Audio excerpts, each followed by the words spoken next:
Good afternoon, welcome back. I'm Marcus Peter. Strained, broken relationships, they tend to be a given for all of our fallen lives. Friends fall away, siblings drift apart, children sometimes sever ties with their parents. Despite our best efforts, these fissures are difficult to mend. But Dr. Ray Gaurendi, who is the host of The Doctor Is In, co-produced by Ave Maria Radio and EWTN, is here to join us to talk about how to get along with almost everybody. And this is the title of his most recent book, published by EWTN Publishing. Ray, it's great to speak with you. How are you? Hey, Marcus. I'm doing okay, buddy. Thank you. Well, let's face it, some people are just difficult to get along with. But I will say, though, you're one of those people who can get along with virtually everyone. So if there's anyone who should be writing this book, it should be you. Well, figure it out this way, Marcus. I don't know if I'm getting more easygoing or I'm just getting older and I don't have enough energy to battle. I don't know if I'm getting holy or older.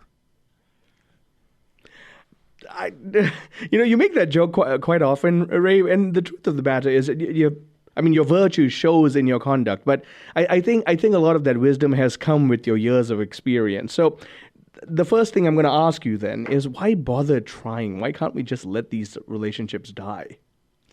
Several reasons. One, some of those relationships are close to us. You could be talking a spouse, a mother, an in-law, a coworker, an adult child. It isn't easy just to go get out of my life, even though that seems to be the momentum of our culture now, especially among therapists. That's one. Right. Two, for the most part, we Christians are not allowed to do that. We're not. I mean, yes, there are people who are dangerous and so nasty and so completely unbelievably difficult that we would put distance and it's okay. But for the most part, many of the people we call difficult or unpleasant they're tolerable at a better level than we're doing it.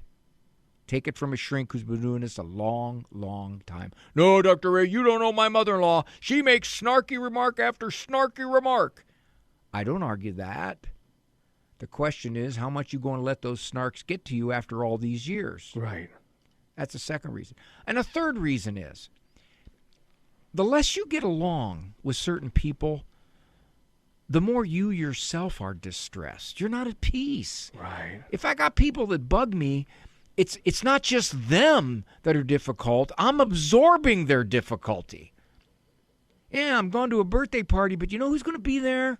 Oh, man, my brother's going to be there. Oh, I'm going to try to go to another room. I'm just going to avoid him. I don't want to get any conversations with him. He's always making some remark about my politics or my church. And so you yourself have lost freedom and peace. So those three reasons are huge in how to get along with people.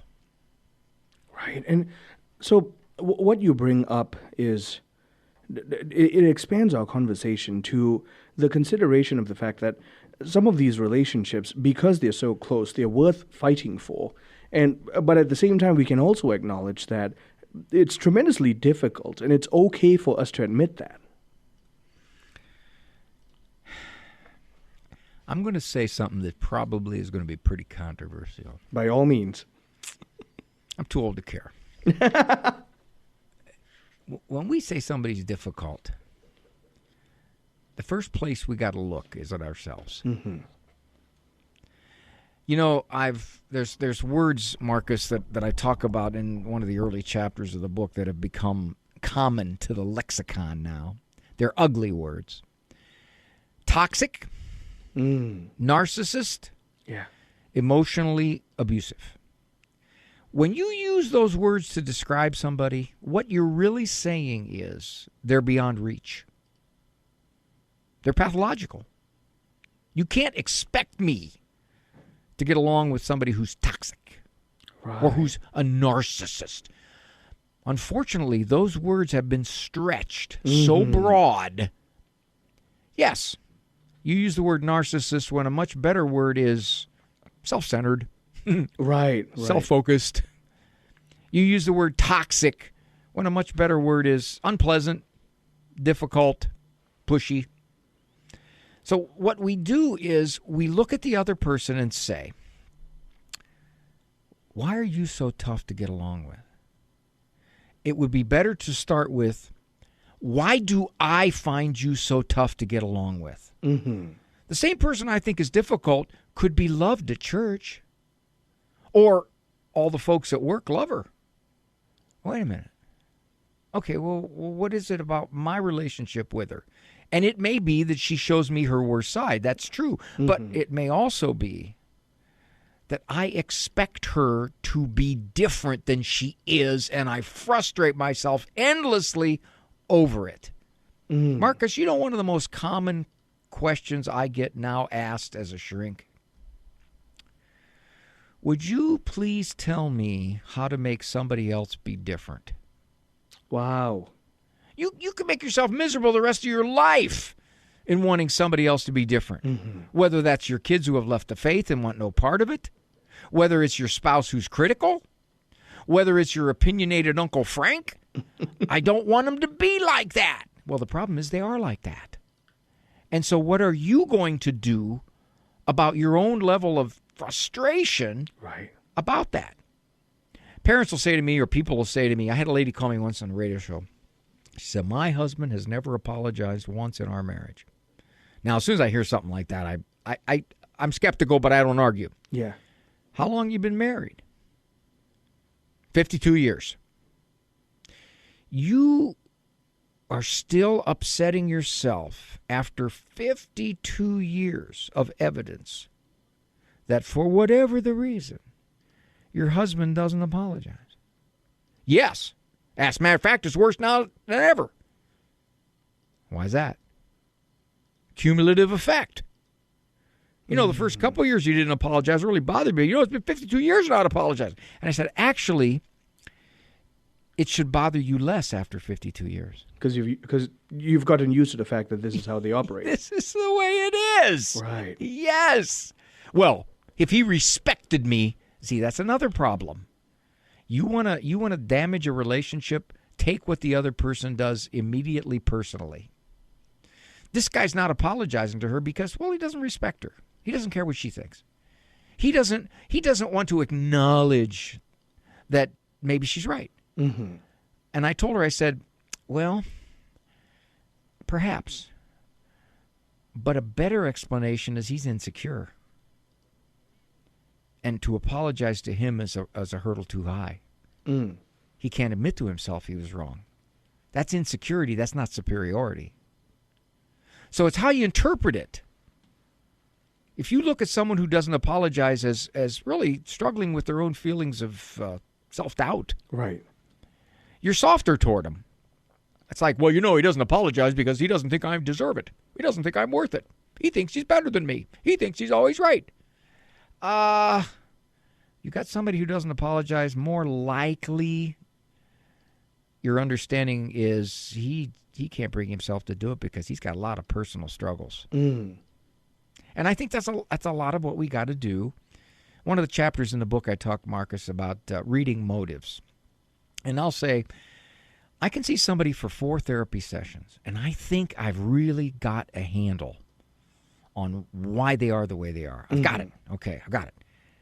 And then the 5th session, they tell me something that turns completely on its head my understanding. Now, if after 5 hours of probing somebody deeply, I can be wrong in their motives, can you imagine how easily we can be wrong on the spot reading of motives? Right. You didn't call me because you're thoughtless. Well, maybe that was the motive, but maybe the motive was forgot. Or that's his habit, or he's just a doofus.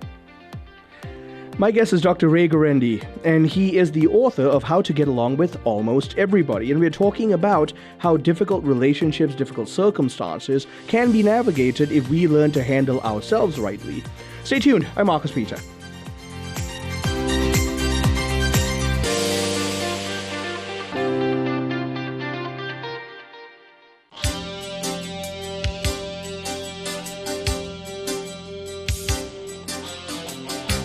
Good afternoon, welcome back. I'm Marcus Feet. I'm speaking with my friend Dr. Ray Gaurendi, who is the host of The Doctor Is In, co-produced by Ave Maria Radio and EWTN. And we're talking about his newest book, How to Get Along with Almost Everybody. Ray, one of the things that I picked up from reading your book is something you mentioned in the earlier segment. I wondered why you seemed more easy to get along with. Sorry, Ray, you cut out a little bit. I didn't pick up that first segment. Well, I wondered. I didn't mean to interrupt you because you were on a thought, but you said you read the book, and I was wondering why you seem so much easier to get along with now. Oh, me? Oh, as a result? Yes. Oh, because of reading the book. Yes, absolutely. Yes. Yeah. Oh, thank you. I shouldn't have had to explain that to you. I apologize. Okay, well, first of all, I thank you for my newfound virtue of being able to get along with people better. But one thing that I did pick up that you rightly highlighted is in our overtly, I'm going to coin a term here, therapized society where virtually everyone knows some version of psychobabble. We've got essentially the schools of psychology that modern therapists are appealing to tend to want to lead us to sever relationships virtually immediately under the guise of, like you mentioned, toxicity, narcissism. You're dead to me. You are the cause of all my heartbreak, and there's very little by way of taking personal moral ownership. But that's the core reality, the crux, if you will, for one's growth in virtue. We follow a shepherd who never sinned against anybody. Mm-hmm. And what did they do to him? Right. Do I think, and this is part of the reason why so often we get upset at people. I don't deserve that. I don't do that to them. Why would they do that to me?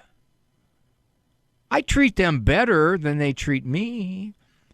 In other words, we demand a certain level of respect. We demand a certain level of good treatment. Now, that would be nice, but to demand it automatically sets you up for failure and frustration with that person. Because you can't control whether they're going to respect you every moment. You can't do anything about that. You know, Marcus, I had a lady say to me after she was listening to me, she said, well, you're just saying we're going to be doormats. I said, just the opposite. You're a doormat when somebody else can control your emotions. Mm-hmm. When they can't get to you because you're at peace about so much of what they do that used to bother you, right? You're not a doormat anymore. You're self-assured. Right. And I guess that's perhaps the biggest lesson I've learned from reading the book, which is really an affirmation of a lot of what the scriptures teach us, that we can't control that which is done to us, or at least implicitly you get this from the scriptures. We can't control that which is done to us. We can't control circumstances outside of our control, but we can control our response to it. We can control our own growth in virtue. And the expectation for all of us is that we're daily dying to self for the sake of growth in virtue. Help me out with this, Marcus. Now, I know you are a theologian, and when our Lord said, if someone strikes you on your right cheek, turn to him your left also. Mm-hmm. Now, as I understand it, some people say that is our Lord saying be a pacifist. I don't think that's it at all. I disagree. All right. And if I understand it correctly, that in that culture, a backhanded slap on the face was the ultimate of you're worthless. Mm. It was the ultimate insult. And our Lord said, well, just turn the other cheek. In other words, what he was saying was, they can't demean you like that. Right. And you're going to show them they can't demean you like that by just give me your other cheek. Here. This is what your insult did to me. Nothing. Matter of fact, more than nothing. Here, go ahead again. Mm-hmm. I think that's a beautiful way of our Lord illustrating, don't be so offended so easily. That was the ultimate offense, and our Lord's going, brush it off. What? Can you imagine how that that hit people at that time? Right. What? He slapped me across the face. Are you kidding me? I'm coming back with 2 punches to his nose. Mm. So, Yeah. Go ahead, please. just to affirm what you said, you're right about that. The rabbinic Mishnah, in commenting on proportionate justice, there were certain parts where the rabbis would actually appropriate, a certain numerical fee, right? So if someone has hurt you this way, he owes you this much money, and the fee for slapping someone, I think it was like 200, whatever the currency was back then. But if you gave someone a backhanded slap that hit them on the right cheek, it was considered so grievous that you had to pay double the fine. Ooh. And so that's what Jesus was referring to. The average Jew understood that concept because it was the kind of slap that you gave to someone inferior to you. And our Lord was saying, don't let it affect you. And you want to say, I could just imagine counselors going, well, but wait. No, my feelings are my feelings. And I own my feelings. And if I'm going to be upset, those are my feelings. And I can't do anything about those feelings. That's what modern counseling would say. Right. Apparently, our Lord didn't take Synagogue 101 counseling. Apparently, he must have missed it. And, it's an absurd development in the school of psychology and self-knowledge to start thinking that I can't be held responsible for the ebbs and flows of my passions. Throughout human history, we've never held that until modern psychology came about. Modern psychology focuses on the self. Mm-hmm. It does. If you look at all the self words in modern psychology, self-esteem, self-image, self-confidence, self-assurance, self-promotion, self-aggrandizement, all the things that we preface with self is a comment. And, St. Paul says things that are really kind of uncomfortable. Esteem others more highly than yourself. Right. Oh, wait a minute. Once again, the guy probably didn't take any counseling classes, So, yeah, I think that so much of our distress over other people is simply that I think you can distill it down to this, Marcus. You're not being who I want you to be. That's it. You're not acting the way I want you to act. You're not talking the way I want you to act. You're not thinking the way I want you to act. It's the way it is. And we can't accept, we have such a hard time accepting that. I'll get so many calls and much in therapy where folks will come in and say, my adult son is doing A, B, C, D, E, F, and G. I said, have you talked to him? Oh, yeah. We've talked endlessly. And I said, what happens? Oh, and it gets ugly. He doesn't talk to us for 4 weeks after we bring it up. I said, okay. So can you accept that's who your son is? I don't know. Well, if you can't, do you realize what you're bringing on yourself? Mm-hmm. Misery. You can't do misery. And furthermore, you're just going to push him away. Right. My daughter's living with her boyfriend. She knows how we feel about that. All right? And obviously, she doesn't care how you feel about that because she's still doing it. Well, she was raised differently. Yes. Are you taking this as your failure because she's doing that? Well, yes, I can't help but feel that way. Well, first of all, you can't help but feel that way. But second of all, your daughter's not acting as you'd like her to act. Right. Well, that's right, she's not. She's jeopardizing her soul. Well, only God knows that. But at this point, if you continue to demand that your daughter straighten up morally, one, you're going to lose your daughter.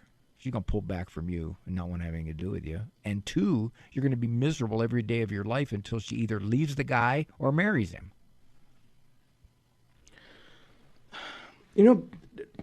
Even in reading your book, but also just listening to you right now, Ray, one of the things that's come to mind in terms of how we think about human relationships is, for some reason, as an entire culture, we've lost the capacity to assess things from objective reality, so objective truth, objective morality, and because if we can do that, we can detach ourselves enough to be able to look at things through these lenses of what God has revealed, then we're able to at least say, I can subdue my passions. I can control my emotions enough about this and see what's true, good, and beautiful, and then hopefully love this person into this or acknowledge that this is what's going on right now and respond accordingly.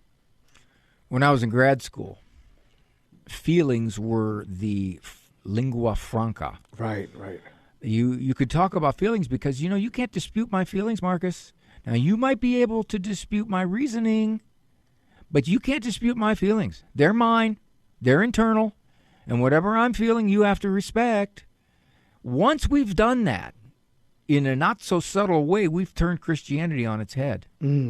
Psychology rules. In fact, you've heard this one, I know.